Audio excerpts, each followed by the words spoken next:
কার কাছে পড়াশু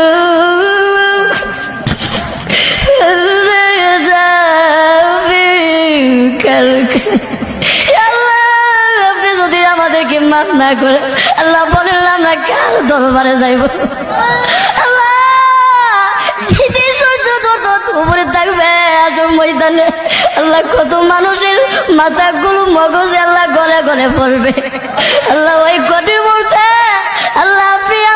আমাদেরকে সকলকে আরো সে ছায়া দান করিয়ে আল্লাহ আমাদের সকলকে বিদায় হিসাবে জান্নাত দান করিয়ে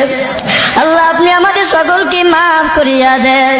আল্লাহ মৃত্যুর আগে আসার আগে আগে আমাদের সকলকে মাফ করিয়া দেন আল্লাহ কবরবাসীরা দুনিয়ার আল্লাহ যদি গেছে আমাদেরকে বলিস না বাড়ি গরু ভাইয়া চলে যাবো ভাইয়া যখন পারবে আমাদেরকে বলিস না আল্লাহ আমাদের মাতা পিতার খবর আর আজাব দিয়ে